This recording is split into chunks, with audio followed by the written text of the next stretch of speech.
किसान काला दिवस मनाएगा तो गोदी मीडिया को दुख दर्द तो होएगा ही, क्योंकि उनके जो जो आका हैं, जो उनके गुरु हैं, जिनके लिए वो काम करते हैं, उनको जो है किसानों का दुख दर्द नहीं समझ में आ रहा है। उनकी वजह से इनकी सत्ता की जो कुर्सी है वो डोलने लगी है, वो हिलने लगी है। उसके दो पैर तो टूट गए हैं। दिल्ली वो बंगाल और केरल में वो हार चुके हैं। आगे आने वाले चुनाव में इनको असर पड़ने वाला है, इसीलिए इनको ज़्यादा समस्या हो रही है। कल राकेश टिकैत आजतक के डिबेट में गए थे तो अंजना ओम कश्यप सवाल कर रही थी से आंदोलन के जरिए अब कोरोना फैल रहा है, इस तरह के आरोप लग रहे हैं आंदोलन पे। अरे इससे पहले भी जब आरोप लगाए इन्होंने जमातियों के ऊपर, तो ये कहा गया कि जमाती कोरोना फैला रहे हैं। आज इन्होंने आरोप लगा दिया है किसान कोरोना बम है।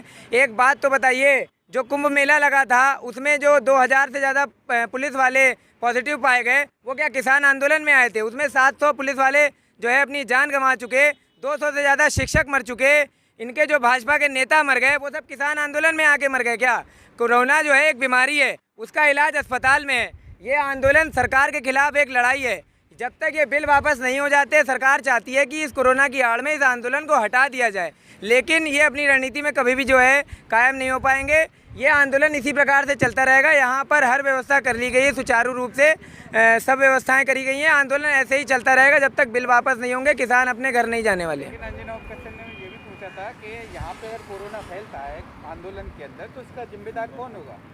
आंदोलन के अंदर कोरोना कैसे फैल जाएगा? एक तो बात बताइए, इतने दिनों से आंदोलन चल रहा है, टिकरी बॉर्डर पे, सिंगू बॉर्डर पे, गाजीपुर बॉर्डर पे, शाहजहाँपुर खेड़ा बॉर्डर पे, वहाँ पर कितने पेशेंट मिल गए आपको? आप तो यहीं रह रहे हो, और भी मीडिया वाले, गोदी मीडिया रह रही है।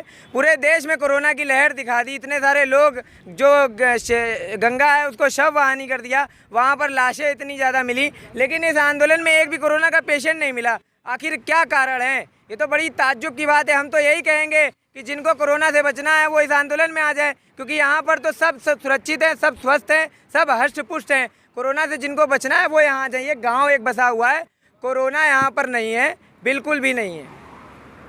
लेकिन जहाँ पे ये भीड़ लग रहा है, जिसके ऊपर ये लग रहा है कि यहाँ से कोरोना फैल सकता है, वही जब पश्चिम बंगाल में चुनाव हुए, उत्तर प्रदेश में पंचायती चुनाव हुए, तो उस वक्त अंजना ओम कश्यप प्रधानमंत्री, गृह मंत्री, मुख्यमंत्री से सवाल नहीं करती है, और राकेश टिकैत साहब इस तरह के सवाल कर रही है।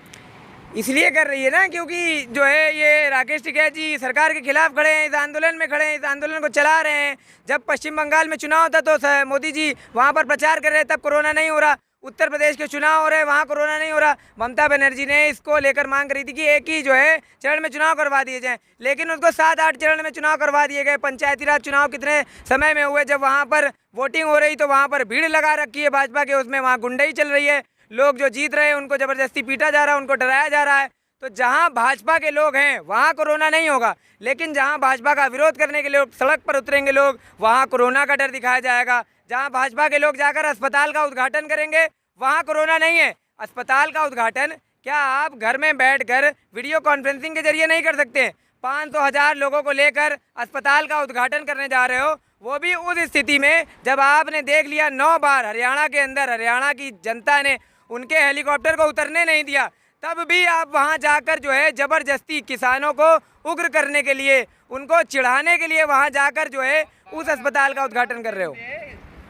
बयान दिया था एलोपैथी पर, उसके बाद आईएमए ने उन पे 1000 करोड़ का जुर्माना लगाया है। अरे 1000 करोड़ का नहीं, इनके ऊपर 10,000 करोड़ का जुर्माना लगाना चाहिए। ये कैसे ये बयान दे सकते हैं कि एलोपैथी से कुछ नहीं होता है और सब का सब इनके गोबर और गाय से होता है? ये बताइए, गाय का मूत्र और गाय का गोबर खाने या पीने से अगर लोग सही हो रहे होते तो ये डॉक्टर, ये अस्पताल किस लिए बनाए गए होते? एलोपैथी जिसने आज तक जो है कितने लोगों की जान बचाई, कितने लोगों को अस्पताल में ठीक करके सुरक्षित उनके घर भेजा। आखिर अगर आप मेडिकल साइंस के ऊपर आरोप लगा रहे हो तो आप देश की बुनियाद के ऊपर आरोप लगा रहे हो। बाबा रामदेव एक अनपढ़ और जाहिल किस्म का इंसान है, जिसको किसी भी प्रकार का जो है नॉलेज नहीं है। वो योग करता है, उसको योग करना चाहिए। वो दवा की लाइन में उतर गया, वो आटे की लाइन में उतर गया, रोजगार हर चीज़ मतलब वो बनाने लगा। अब देखने सुनने में आ रहा है अंडरवियर भी बना रहे हैं बाबा रामदेव पतंजलि कंपनी का। तो ये सब व्यापारी लोग हैं, ये देश को खा जाने वाले लोग हैं, लुटेरे लोग हैं। इनका सबका इलाज बांधा जाएगा, सबको ठीक करा जाएगा। बाबा रामदेव यानी मोदी जी के तो बहुत बड़े सपोर्टर हैं। अब इस समय रामदेव बाबा पे जुर्माना लगाया तो मोदी जी क्यों नहीं कुछ कह रहे? मोदी जी कहाँ से कहेंगे? किस किस को चुप कराएंगे? हर वर्ग की जुबान पर सवाल है। पढ़े लिखे लोग जो हैं इस दुनिया में भारत के अंदर जो हैं, उनके हर एक आदमी की ज़ुबान पर सवाल है। कोरोना को लेकर इतने सारे लोगों की मौत हो गई है, यहाँ पर देश में हाहाकार मचा हुआ है, लेकिन प्रधानमंत्री जी ये कहते हैं कि सब कुछ ठीक है। योगी आदित्यनाथ कहते हैं उत्तर प्रदेश में सब कुछ ठीक है। गंगा में शववाहिनी गंगा में लाशों का अंबार लगा हुआ है, लेकिन योगी जी कहते हैं सब कुछ ठीक है। तो जब इतने सारे सवाल उठने लगे, जनता को सब दिखाई देने लग गया। अब इंडियन मेडिकल जो लाइन है, उन्होंने जब वहाँ पर एम्स के लोगों जब धरने पर बैठ गए, जब उन्होंने 1000 करोड़ का जुर्माना लगाया, माफ़ी मांगने से काम नहीं चलेगा। आप हमारे जो वैज्ञानिक हमारे डॉक्टर हैं, उनके ऊपर आप आरोप कैसे लगा सकते हो कि एलोपैथी कुछ नहीं हो सकती। 1000 क्या, इनके ऊपर तो 10,000 करोड़ का जुर्माना लगाना चाहिए। और प्रधानमंत्री कैसे बचा लेगा किसी व्यक्ति को अगर वो गलत बोल रहा है? जब हमारे यहाँ कोई नेता गलत बोल देगा तो उसके ऊपर तो सारे आरोप मढ़ दिए जाते हैं। लेकिन अब जब रामदेव ने इतना गलत बयान दिया तो उसके ऊपर खुद सरकार को लगाना चाहिए। सरकार ने कुछ नहीं कहा, लेकिन मेडिकल विभाग के लोग अपनी मांग को मनवा के मानेंगे और इनसे जुर्माना वसूल के मानेंगे। वो तो ठोक ठका के बोलते हैं कि मैं डॉक्टर हूँ, बिना डिग्री का हूँ, मेरे पास डिग्निटी भी है, मैं इलाज भी करता तो बिना डिग्री वालों की वजह से तो देश की ये हालत हो गई। बिना डिग्री वाले झोला छाप डॉक्टर जिन्होंने कहा मैं कोरोना को ऐसे ठीक कर दूंगा, वैसे ठीक कर दूंगा। आज देख लीजिए गाँव में जो अनपढ़ जाहिल डॉक्टर, जो झोला छाप डॉक्टर जो लेके बैठे हैं, जो जड़ी बूटी खिला के लोगों का बुखार और जुकाम ठीक कर रहे थे, आज जब कोरोना जैसी बीमारी आई तो उन्होंने कहा मैं इसका इलाज कर दूंगा। और आदमी ने दवा खा ली, उसे लगा हमारा तो कोरोना ठीक हो जाएगा। लेकिन जब आगे बढ़ता गया कोरोना, उनको तकलीफ होती गई। इस बार किसानों जो गाँव में लोग मरे हैं वो किस वजह से मरे?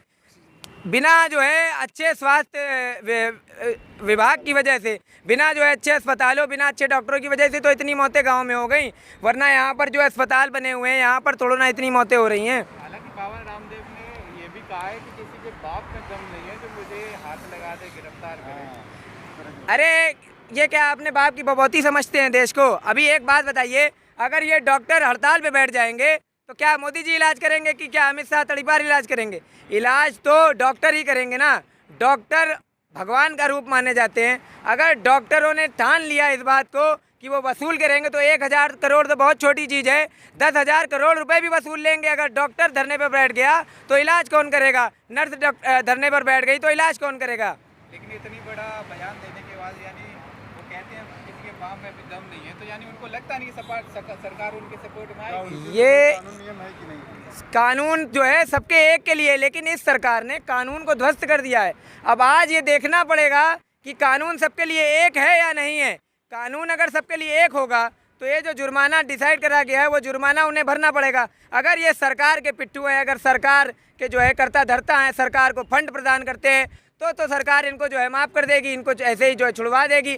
आज ये पता चल जाएगा अपने आप आने वाले समय में कि इनसे वसूला जाएगा जुर्माना या नहीं। अगर ये सरकार के जो है बचावे में आते तो इनसे जुर्माना नहीं वसूला जाएगा। अन्यथा अगर कानून एक है, संविधान एक है, अगर मोदी जी संविधान को मानते हैं तो जुर्माना वसूलवाया जाएगा और डंके की चोट पे वसूलवाया जाएगा।